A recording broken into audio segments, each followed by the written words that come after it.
नमस्कार दोस्तों, कैसे हैं आप सभी।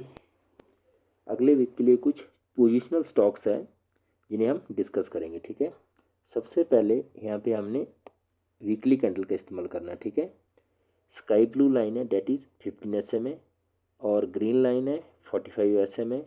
बुलिंजर बैंड अपर, नीचे Bollinger band lower, MACD volume and RSI लगा रखा है। ठीक है, बेसिकली सेटअप सेम है जो हम स्विंग ट्रेडिंग में इस्तेमाल करते हैं। थोड़ा सा कुछ इसके अंदर हल्का सा हम मॉडिफिकेशन रहता है पोजिशनल ट्रेडिंग के अंदर। ठीक है, अब देखिए ये जो कैंडल बनी है, पहले तो स्टॉक का नाम है प्राज इंडस्ट्री। ठीक है, ये जो कैंडल बनी है ये ग्रीन कैंडल बनी है और इस ग्रीन कैंडल ने दोनों ही मूविंग एवरेज के ऊपर जाके क्लोज दिया है। जो 45 SMA वो राइजिंग है और 15 SMA फ्लैट बोल सकते हैं, यहाँ पे फ्लैट हो चला है। ठीक है, और इसने इस रेड कैंडल के ऊपर जाके क्लोज दिया है। ठीक है, और पहली बात ऊपर जाके क्लोज दिया है, वीक इसका बिल्कुल ना के बराबर है।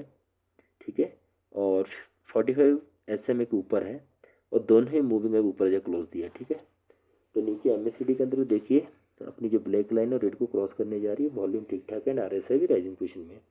तो इस स्टॉक को आप पोजिशनल ट्रेडिंग के लिए स्टडी कर सकते हो।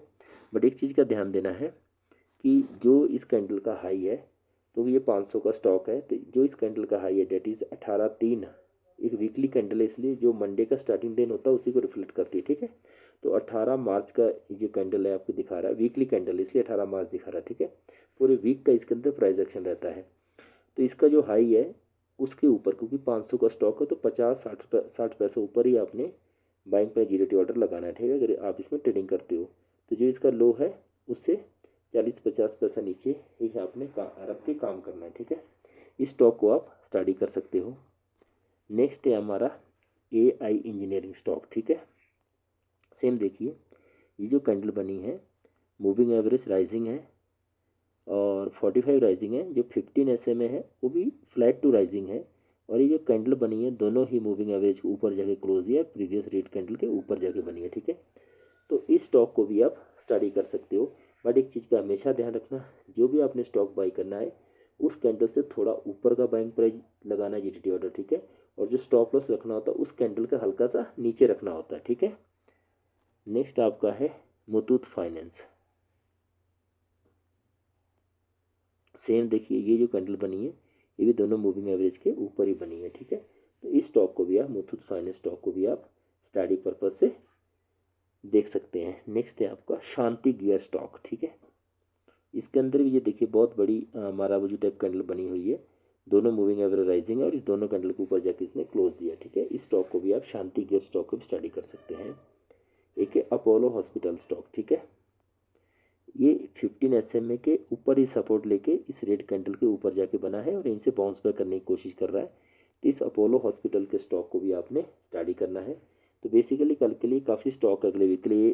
प्राज इंडस्ट्री 1, आई इंजीनियर 2, मुथूट फाइनेंस 3, शांति गियर 4, अपोलो हॉस्पिटल 5।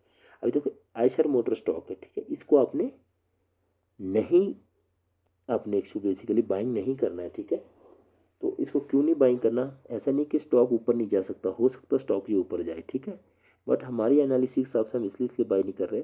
अगर आप गौर से देखिए ये 45 जो SMA ग्रीन लाइन, ये मुझे ऐसे लग रहा है कि ऊपर उठ के थोड़ा बेंड होने जा रही है, तो ऐसे उठ के शायद ये ऐसे आ जाए। मेरी बात समझ रहे हो, तो ये कैंडल जैसे ऊपर जा रही है, गौर से इसको आप वाइड करके देखिए, इस जो मूविंग एवरेज को 45 को देखिए ये ऊपर उठ रहा है और मुझे ऐसा लग रहा है कि जैसे शायद यहाँ से डाउनफॉल आएगा। ठीक है, शायद यहाँ से डाउन आएगा, ज़रूरी नहीं है कि मुझे लग रहा डाउन आएगा, बट और ऐसा भी नहीं है कि स्टॉक के आप सोचेंगे कि ऊपर नहीं जा सकता। ठीक है, ऊपर जा सकता है, बट अगर मेरा माइंड ऐसा कह रहा है कि देखो यहाँ से शायद ये फॉल आ जाएगा, हो सकता है इस कैंडल के हल्का सा ऊपर जाके हमारा बाइंग पे जीटीटी ऑर्डर हिट हो जाए, बाइंग हो जाए स्टॉक, लेकिन ये रिवर्स ले रहे। ठीक है, तो इस स्टॉक को हम इसलिए रिजेक्ट कर रहे हैं क्योंकि 45 जो SMA की लाइन है वो क्लियर कट राइजिंग नहीं है, राइजिंग दिख रही है, देखो ऊपर जाके बेंड हो रही है नीचे की तरफ, ऊपर जाके ऐसे नीचे की तरफ बेंड होने की कगार पे। ठीक है, तो इसलिए मैं आशा मोटर को स्टॉक को नहीं कर रहा, बट इसको स्टडी पर्पज से आप देख सकते हो। ठीक है, तो basically Praj industry, AI engineering, Muthoot finance, Shanti gear, Apollo hospital है जो आप इन पांचों स्टॉक को स्टडी कर सकते हैं और आशा मोटर को भी आप स्टडी कर सकते हैं। ठीक है, आपने इन स्टॉक को स्टडी करना है और देखना है कि स्टॉक में कैसा मूवमेंट आता है ऑन वीकली कैंडल, ठीक है, क्योंकि वीकली कैंडल के ऊपर हो सकता है आपका 15 दिन, 1 महीना, 1.5 महीना, 2 महीना भी आपको टारगेट अचीव में लग जाता है, 8 से 9-10% टारगेट रहता है, ठीक है। पर मेरे कहने पे किसी भी स्टॉक के अंदर आपने ट्रेडिंग नहीं करनी है। आप अपने फाइनेंशियल एडवाइजर से सलाह लेंगे, अपने विवेक को इस्तेमाल करेंगे, तभी ही आपने ट्रेडिंग पर्पज से स्टॉक को बाई करना है। अगर बाई करते हो तो एक चीज़ का हमेशा ध्यान रखना, स्ट्रिक्ट स्टॉप लॉस रखना, ठीक है। और किसी भी स्टॉक के अंदर 0.5% of your total capital demat account से ज़्यादा रिस्क नहीं लेना है, ठीक है। और 0.5% कैपिटल से क्वांटिटी कैसे कैलकुलेट करते हो, तो मेरा video Punjabi wealth how to calculate risk and quantity in stock market, तो उतनी रिस्क के हिसाब से अपने क्वांटिटी परचेस करनी है, अपने लालच में नहीं आना है, ठीक है। Please consult your financial advisor before trading oblique investment. Okay, thank you.